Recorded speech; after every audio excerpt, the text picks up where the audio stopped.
आज हम एक्सप्लेन करने वाले हैं साल 2019 में आई एक ज़ॉम्बी मूवी को, जिसमें हम देखेंगे कि नॉर्थ अटलांटिक की एक जेल में रह रहे कुछ खूंखार कैदियों पर एक मेडिकल एक्सपेरिमेंट किया जाता है और वे एक्सपेरिमेंट पूरी तरह फेल हो जाता है और वहाँ के सारे कैदी ज़ॉम्बी में कन्वर्ट होने लगते हैं। साथ ही हम देखेंगे कि कौन कौन इस जेल से सर्वाइव कर पाएगा। तो अब कहानी को शुरू करते हैं। मूवी की शुरुआत होती है और हम स्टोन नाम की एक लड़की को देखते हैं जो अपनी माँ के साथ सी साइड पर मस्ती कर रही होती है। तभी स्टोन की माँ देखते ही देखते समुद्र में कहीं खो जाती है और यह सीन देखकर स्टोन भी डर जाती है और वो अपनी माँ को बचाने के लिए भागती है। लेकिन इसी बीच उसकी नींद खुलती है और हमें पता चलता है कि यह सिर्फ उसका एक सपना था। और साथ ही हमें पता चलता है कि स्टोन एक आइलैंड पर बनी हुई जेल में है जहाँ पर वह किसी जुर्म की सजा काट रही है। बात करें स्टोन के पास्ट के बारे में तो स्टोन एक स्पेशल कमांडो थी जो एक फैमिली की प्रोटेक्शन का काम करती थी, लेकिन उसी फैमिली के मर्डर के चार्ज में उसे जेल हो गई और इसी वजह से वो यहाँ पर सजा काट रही है। अब कहानी आगे बढ़ती है जहाँ हम देखते हैं कि स्टोन को एक ब्रुक्स नाम का डॉक्टर ब्रीफ कर रहा है और उसे बता रहा है कि हम जेल में कैदियों पर एक एक्सपेरिमेंट कर रहे हैं जिससे समाज के लोगों के लिए कुछ मेडिसिन बनाई जाएगी जिससे कि कैंसर जैसी बीमारियों को खत्म किया जाएगा। अब यहाँ डॉक्टर ब्रुक्स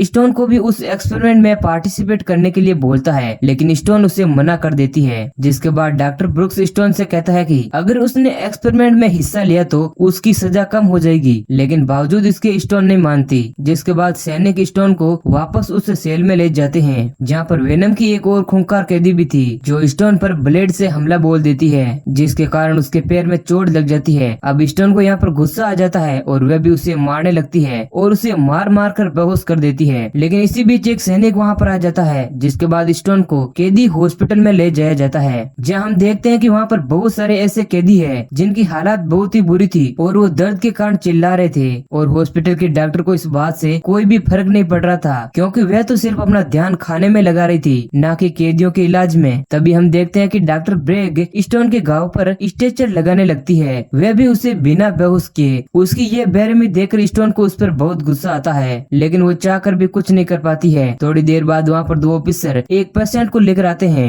जिनकी हालत बहुत ही नाजुक थी और वो लोग डॉक्टर को बताते हैं कि एक्सपेरिमेंट के समय इस कैदी ने बहुत ही अजीब सी हरकतें की थी जिस कारण उसे यहाँ पर लाना पड़ा। अब उस कैदी की हालत देखकर डॉक्टर ब्रेक भी डर जाती है और उसे ऐसा लगता है कि शायद इस पर एक्सपेरिमेंट का रॉन्ग रिएक्शन हो चुका है और ये कभी भी मारा जा सकता है। अब रात होने पर हम देखते हैं कि स्टोन अपने बेड पर आराम कर रही होती है। तभी वो देखती है कि वह पेशेंट जिस पर एक्सपेरिमेंट का रिएक्शन हो चुका था वह पेशेंट वहाँ पर सोरे कैदियों को खा रहा है। उसकी ये हरकत देखकर स्टोन बुरी तरह से डर जाती है और तभी वहाँ पर ऑफिसर वुड हाउस जाता है और वह स्टोन को लेकर वहाँ से जाने लगता है, लेकिन वह कैदी स्टोन पर भी हमला कर देता है। लेकिन किसी तरह स्टोन वुड हाउस की गन लेकर उसे वहीं पर खत्म कर देती है, जिसके बाद वे दोनों लोग वहाँ से भाग जाते हैं। तभी एक आदमी सीसीटीवी कैमरे में देखता है कि सारे कैदी जिन्हें उस कैदी ने काटा था जिस पर एक्सपेरिमेंट का गलत रिएक्शन हुआ था, उसके काटने के बाद वे सारे के सारे कैदी ज़ॉम्बी बन चुके हैं और उनका व्यवहार भी बहुत ही खतरनाक हो चुका है। अब उन सारे कैदियों को इस हालत में देखकर वुड हाउस जेल का डेंजर सायरन बजा देता है जिससे कि वहाँ के सारे कैदी अपनी जेल से बाहर आ जाते हैं और भागने लगते हैं। लेकिन वहाँ के ऑफिसर उन्हें वापस से उस जेल में जाने के लिए कहते हैं, लेकिन वे कैदी लोग उनकी बात को नहीं सुनते हैं। तभी वहाँ पर वे इन्फेक्टेड कैदी भी आ जाते हैं जो उन सभी कैदियों पर और ऑफिसर पर टूट पड़ते हैं और इसी अफरा तफरी के बीच सारे लोग अपनी जान बचाकर भागने लगते हैं। वहीं डॉक्टर ब्रुक्स भी इसी बात की जानकारी वार्डन को देता है और उसे कहता है कि जिस पेशेंट पर उन्होंने एक्सपेरिमेंट किया था उस पर उसका उल्टा ही असर पड़ रहा है और वो अब एक ज़ॉम्बी बन गया है और वह दूसरे लोगों को भी बहुत ही बुरी तरीके से मारा है। ब्रुक्स उसे यह बात इसलिए बता रहा होता है क्योंकि वे सारे एक्सपेरिमेंट वार्डन क्रो के कहने पर ही किए जा रहे थे।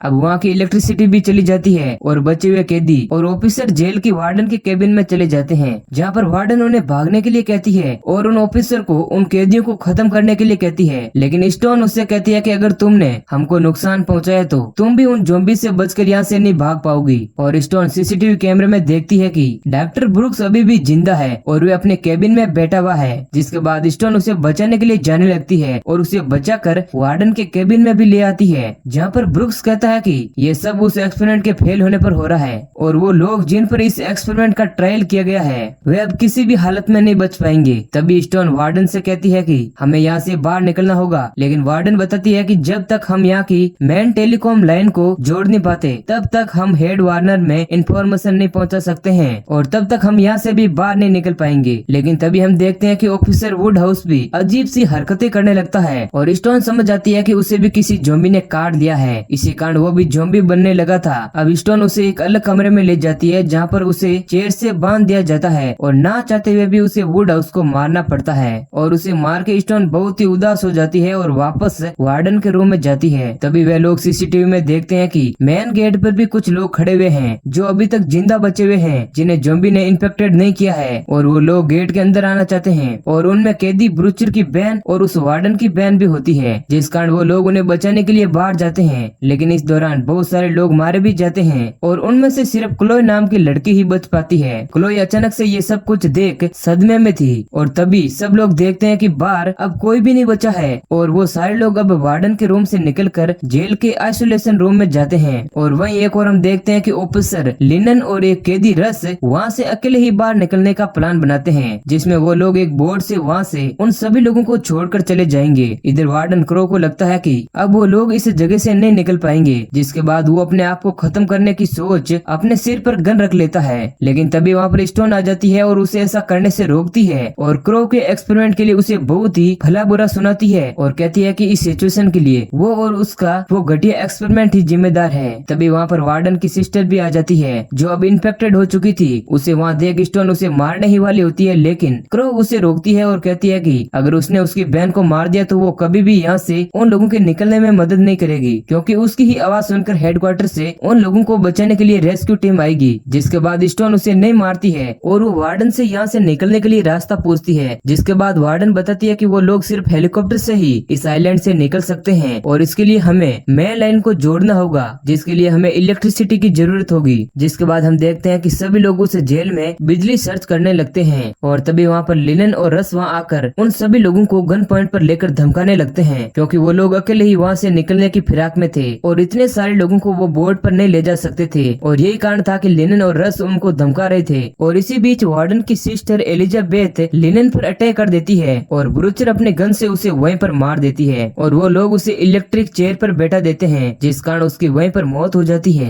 अब वो लोग दूसरे रूम में जाते हैं जहाँ उन्हें कुछ ज़ॉम्बी नजर आते हैं। अब उन ज़ॉम्बीज का ध्यान एक कैदी भटकाने की कोशिश करती है ताकि उसके साथ ही बिजली ढूंढ कर टेलीफोन लगा सके और हेडक्वार्टर से हेल्प बुला सके। लेकिन इसी दौरान वह कैदी उन ज़ॉम्बीज के द्वारा मारी जाती है और वो भी इन्फेक्टेड हो जाती है, लेकिन उसकी यह कुर्बानी बेकार नहीं जाती है और उन बाकी लोगों को इलेक्ट्रिसिटी मिल जाती है और वो लोग मेन लाइन से उसे कनेक्ट कर देते हैं। और अब वार्डन क्रो उस आइलैंड पर एक रेस्क्यू टीम भेजने का कहती है और इसी बातचीत के जस्ट बाद वार्डन की सिस्टर एलिजाबेथ उस पर अटैक कर देती है और उसे वहीं पर मार देती है। और अब वहाँ पर और भी बहुत सारे ज़ॉम्बी आने लगते हैं और वो लोग फिर से अपनी जान बचाने के लिए भागते हैं, लेकिन उसी दौरान उनके कई साथी मारे जाते हैं और जो लोग बच जाते हैं वो वहाँ से भाग जाते हैं। अब वो सारे लोग बाहर की तरफ भागने लगते हैं, लेकिन तभी भागते हुए क्लोई का पैर एक इन्फेक्टेड ज़ॉम्बी पकड़ देता है, जिसे बचने के लिए क्लोई उस ज़ॉम्बी को मार देती है। इधर डॉक्टर ब्रूक्स क्लोई को मुसीबत में देखकर उसे बचाने के लिए आगे बढ़ते हैं, लेकिन क्लोई ब्रूक्स को ज़ॉम्बी समझकर मार देती है। अब जेल में सिर्फ 3 ही लोग जिंदा बचे हुए थे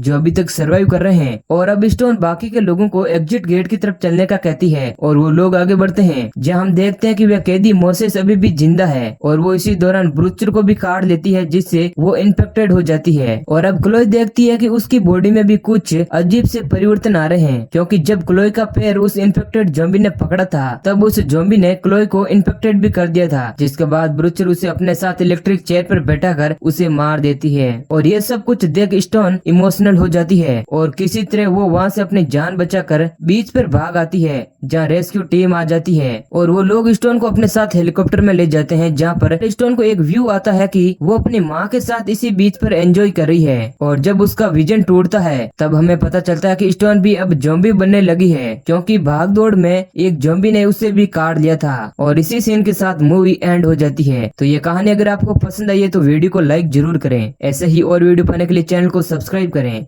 धन्यवाद।